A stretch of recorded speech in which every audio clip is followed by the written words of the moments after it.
ایک واقعہ ایسا ہے کہ میں کیا بتاؤں, میں جب بھی سوچتا ہوں اس کے بارے میں میری آنکھ میں آنسو آ جاتا ہے. اچھا, وہ واقعہ یہ ہے کہ بامبے میں ایک مضافات میں ایک بستی ہے ٹرامبے, جہاں پہ بابا ایٹامک ریسرچ ہے, اس کے پاس ایک جھگی جھوپڑ پٹی ہے. وہاں پہ 10ویں کے رزلٹ لگے تھے, تو 10ویں کے رزلٹ کے بعد جو ہے ہوتا ہے کہ آپ انٹرویو کرتے ہو, یہ میرٹ میں آیا وہ میرٹ میں. تو وہاں کی جھگی جھوپڑ پٹی کے ایک معذور بچے کا, جسے اب لوگ ہینڈی کیپ نہیں کہتے ہیں بلکہ ڈفرینٹلی ایبلڈ کہتے ہیں, تو ایسے بچے کو 74% کی حاصل کرنے پہ میرٹ لسٹ میں اس کو مقام ملا تھا. تو مجھ سے کہا گیا کہ اس کا انٹرویو کروں.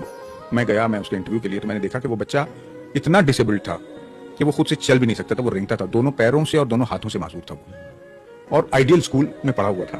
اس کا باپ بڑھئی تھا, کارپینٹر. تو میں اس کو دیکھا, میں نے اس سے پوچھا کہ یہ بچہ جو ہے وہ اسکول کیسے جاتا ہے؟ تو کہنے لگا کہ میں لے کے جاتا ہوں اسے. میں کہا کیسے؟ اس کی ایک بہن بھی تھی, وہ بھی معذور تھی. تو بولے کندھے پہ ڈال کے. میں نے کہا روز؟ تو بولے ہاں. بولے پہلے میں دوسری اگر کام کرتا تھا, لیکن اس کے بعد پھر جب بچوں کو اسکول کا معاملہ ہوا تو پھر میں نے کہا کہ نہیں, میں بچوں کو کہ اسکول کا نقصان نہیں کروں گا, میں اپنے گھر کے پاس ہی میں کام کرنے لگا, اور جب اسکول کا وقت ہوتا ہے پہنچاتا ہوں اور لے کے آنا میری ہی ذمہ داری. میں نے کہا 10-12 سال سے مسلسل آپ کر رہے ہیں؟ بولے ہاں روز کر رہا ہوں. میں نے کہا آپ کو بوجھ نہیں لگتا؟ کہا نہیں. بولے مجھے تو ایک عجیب سی خوشی ہوتی ہے, میں بچوں کو جب آتے دیکھتا ہوں, جب تھکا دیکھتا ہوں, جب خوش دیکھتا ہوں, تو بولے وہ تو میری زندگی کی غذا ہے. بے شک. پھر یہ ہوا, اب میری سٹوری وہ جو ہے اردو مراٹھی سب میں چلی, تو اس وقت آبا کر کے آر پاٹل مہاراشٹر کے ڈپٹی چیف منسٹر تھے, انہوں نے اس سٹوری کو مراٹھی میں دیکھا اور باقاعدہ ای ٹی وی میں فون کر کے کہا کہ اس بچی کی زندگی بھر کی پڑھائی کا جو خرچ ہوگا وہ میں اٹھاؤں گا. لیکن کہانی یہاں ختم نہیں ہوئی. اس کے والد سے میرا ایک تعلق ہو گیا تھا, بلکہ ایک دن فون آیا تو میں نے اٹھایا نہیں فون, میں مصروف تھا. پھر میں نے فون لگایا تو سلام دعا کے بعد میں نے کہا اور کیسے ہیں آپ؟ تو بولے اچھا ہوں. میں نے کہا آپ کا فون آیا تھا, معاف کیجیے میں کام میں مصروف تھا, نہیں اٹھا پایا. تو نے کہا نہیں, بولے اصل میں خبر آپ کو دینی تھی. تو نے کہا کیا ہوا؟ تو بولے میرے بیٹے کا انتقال ہو گیا. تو نے کہا کیسے؟ بولے ہو گیا, وہ تو اس کی تو طبیعت تھی ہی ایسی. تو میں نے ایسی طبیعت تھی؟ تو بولے ہاں, وہ تو جب پیدا ہوا تھا تو ڈاکٹروں نے کہا تھا کہ 4 سال جی جائے گا تو بہت ہے. تو میں نے اس بڑھئی سے پوچھا کہ آپ کو پتا تھا کہ یہ بچہ جینے والا نہیں ہے اور آپ اس کو روزانہ کاندھے پہ لے کے جا رہے تھے؟ میں نے کہا عموماً یہ ہے کہ ماں باپ کے دل میں ایک لالچ تو ہوتی ہے کہ میں بچوں کے پیچھے محنت کر رہا ہوں تو میرا بچہ بڑا ہو کر کے کامیاب ہوگا تو میرا آخری وقت میں میرا سہارا بنے گا. آپ کو تو پتا تھا.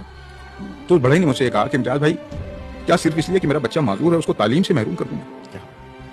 مطلب آپ دنیا جہان کے بڑے بڑے, آج ہم نے کیا کیا ہے کہ ہمیں ملینز میں جس کے ویوز ہیں اسی کی باتیں اچھی لگتی ہیں.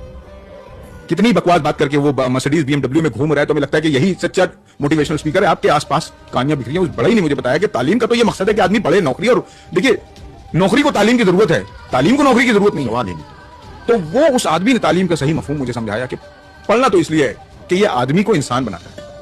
اس بڑھئی نے جو ہے وہ واقعی مجھے بتایا کہ بہت بڑی بات تعلیم کیا ہے. تو میں جب بھی اس کے بارے میں سوچتا ہوں مجھے لگتا ہے کہ شاید ہم لوگوں نے, اب دیکھیے نا وہ اتنا معذور بچہ, اس کا باپ روز آنا لے کے جا رہا ہے, آدمی محنت کرتا ہے تو اس کے سلے کی تمنا کے لیے کرتا ہے, اور باپ کو پتا ہے کہ یہ کچھ ہی دن کا مہمان ہے. اور میں یقین کے ساتھ کہتا ہوں کہ یہ ہر ماں باپ کے لیے سیکھ ہے. اچھا کس سے آپ توقع کریں؟ اب مجھے یقین ہے کہ ان کو جو اجر ملنا ہے وہ وہاں تو یقیناً ان کو بہترین اجر ملے گا.